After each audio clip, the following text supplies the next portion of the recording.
Yeah, injuries are a thing, aren't they?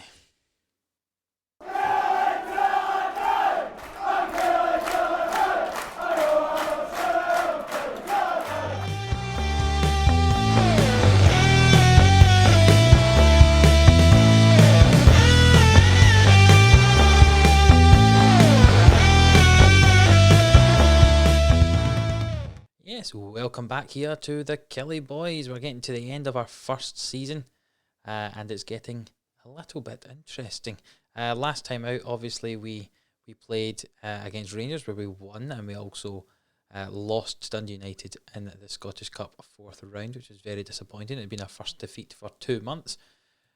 Since then, we have played Dundee United again in the league with a 2-2 draw, and then we played against Ross County, who are actually bottom of the league, and very disappointingly, we drew 1-1 with them. And as you can see, the last two games before the split are Motherwell and Aberdeen, which we are playing today. Now, I know what you're thinking. I've not talked about the title or my intro yet. Yes, we'll get to that. So, as you can see at the bottom of the page here, we have got a few injuries. Yusuf Malumbo is out for 6 months after he got a broken ankle in training. And then the second Dundee United game ended up getting us a couple of injuries. Eamon Brophy was injured in the second game, the league game, the one you didn't see, and has been out injured since then, and as has Aaron Tishbola. So that means we've got a little injury crisis that Tishbola and Brophy should be coming back soon, but they're not available for today. So we've got a slight injury crisis for the team, but that means the team is as follows. Rogers with Mengi and Finlay in front, as always. We've got McGowan right back, and we're going to play Waters left back today. Toure and Sibbald in the middle. I still enjoy saying we've got Toure playing for Kilmarnock. I just think that's an unbelievable thing to say. Yeah, Toure, I say next to Sibbald.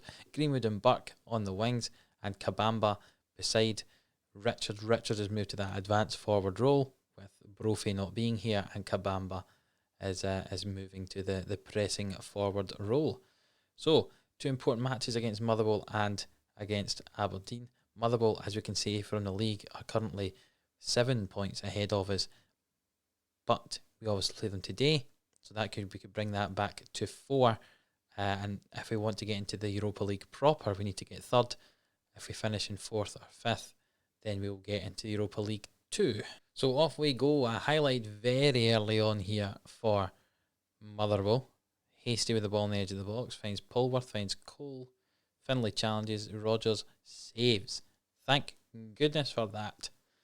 Ball played forward, Kabamba chases onto it, but it's cleared by Gallagher. Water, Greenwood, nice 1-2 with Waters. Plays it forward to Richards, who flicks it on, and that's not going to be a flag for offside. No, it's not. It's a goal. A very early goal for us there. Fantastic. 1-0 Killie inside a minute. Well, just outside a minute, I should say. So Waters plays this lovely ball forwards. Richards just chips it over the keeper. Fantastic. His 6th goal of the season. 1-0 Killie. Another highlight here early on, 5 minutes into the game, was our throw-in, but Motherwell have started to clear it. Goes up their right-hand side with Cole. Tries to get past Waters. Doesn't. Plays out to O'Donnell, the former Kilmarnock player, obviously. Polworth into Grimshaw. Grimshaw into Hasty. Hasty into Grimshaw. Polworth, Hasty, Lang, Polworth, Cole. Gets past Waters and slots it into that far corner. Great finish for Devontae Cole, his 10th of the season. And that's Kilmarnock 1, Motherwell 1. Some great passing football there, and then he just gets past Waters far too easily, and no chance really for Rogers in the Kilmarnock goal. Another highlight here very early on, lots of action early on in the game. Waters back to Greenwood, swings the ball in. Richards, it's saved by Carson just about, and Hasty brings the ball away on the left-hand side. Is this going to turn into a chance for Motherwell? It may do. Polworth plays it into Hasty. Hasty crosses the ball in to Cole. What a save from Danny Rogers in the Kilmarnock goal. He's really making that position his own. I was considering for future seasons, do we maybe need to bring someone else in? But it looks like he's playing well, so he might keep that jersey for the moment. There's another chance here, but it's gone over. 1-1. A chance late on in the first half here, possibly. Waters throws the ball in, but is intercepted.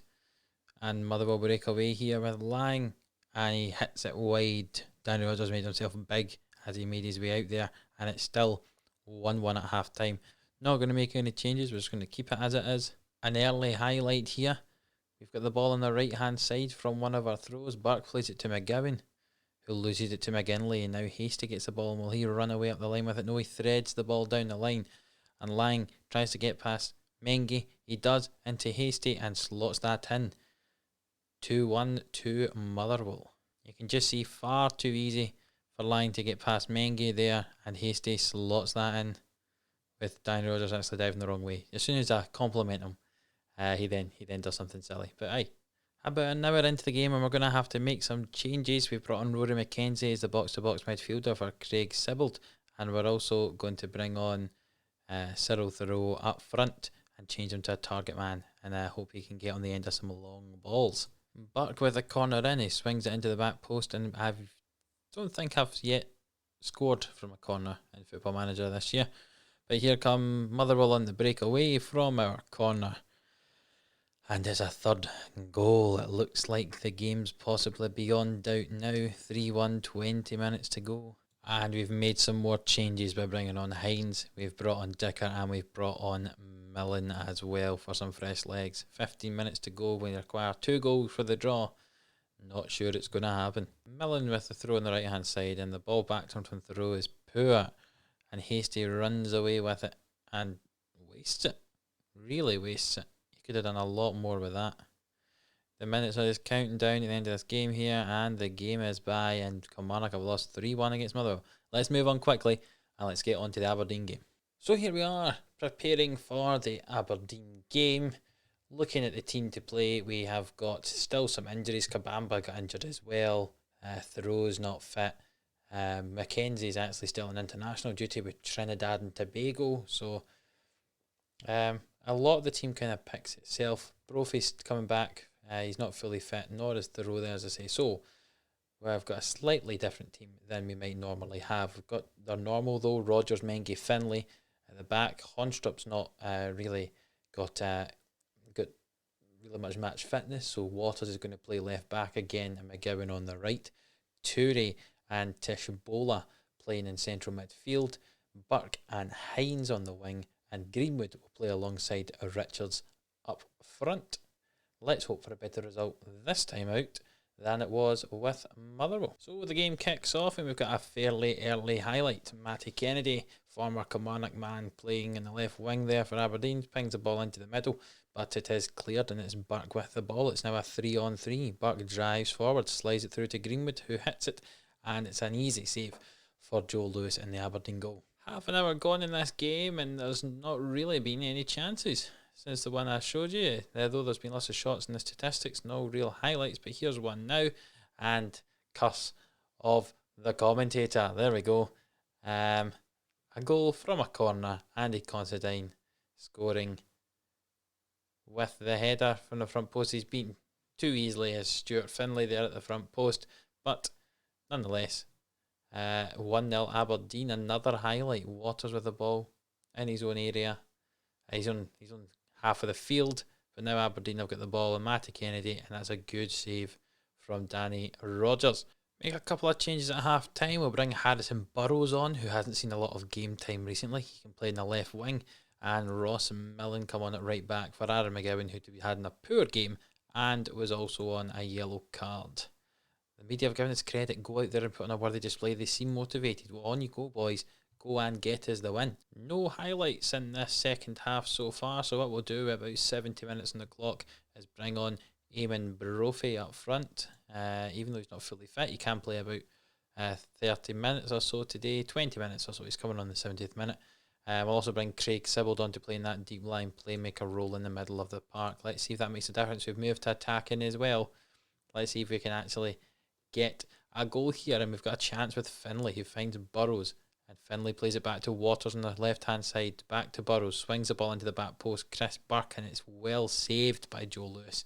Another highlight here, and Aberdeen are breaking away with Matty Kennedy driving forward with the ball, finds Hayes into Cosgrove. There's some good passing play here from Aberdeen, and it's just went wide of the goal.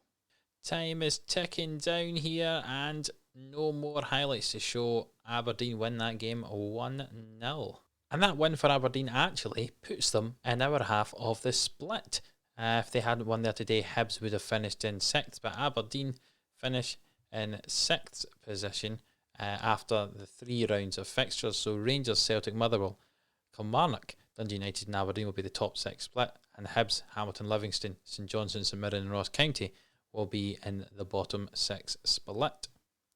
Let's have a look to see what our fixtures for that split are going to be like. So I've just moved myself over this side so you can see the fixtures over there and where they are and when they are and who we're against in them. And you can see the fixture gods haven't been kind. They've given us Rangers and Celtic in the last 2 games of the season. Not great if I needing points in the league, but great for a video. So we can do an Old Firm special to finish off this season. We'll play against Rangers and Celtic in the next video in the last 2 games of the Scottish Premiership season, and at that point we may actually be needing some points from those games depending how we do. 3rd place is now out of the question, but we're looking to try and get 4th position, and if that's the case, if we need to try and take some sort of points off Rangers and Celtic at the end of the season, that's going to be quite tough, I would say. So we'll need to get some points off of Dundee United ideally, and even if we just beat Dundee United, that would put us 7 points ahead of them. And Dundee United having to get 7 points off of Rangers, Celtic, Motherwell, Aberdeen seems quite tough. So really I think an important game in the run-up could be the Dundee United one, but I don't think it's one to show you. Let's show the Old Firm. That's what we want to see, and see if we can beat the Old Firm again, because we've already done it in the last some of the more recent videos that we've beaten the Old Firm. So let's see if we can do it twice in the one video and the next one, which will finish the Scottish Premiership season. So yes, I'll see you in the next video where we'll play Rangers and Celtic in the last games of the Premiership season. If you did like this video, please give it a like, leave a comment if you want to say something about it, subscribe to the channel and tell everyone about it that you think might be interested. Even if they're not interested, tell them to come and have a watch, because it's great fun to watch me fail, a lot of the time fail, to manage Kilmarnock here in the Scottish Premiership. Until the next one, we'll see you then.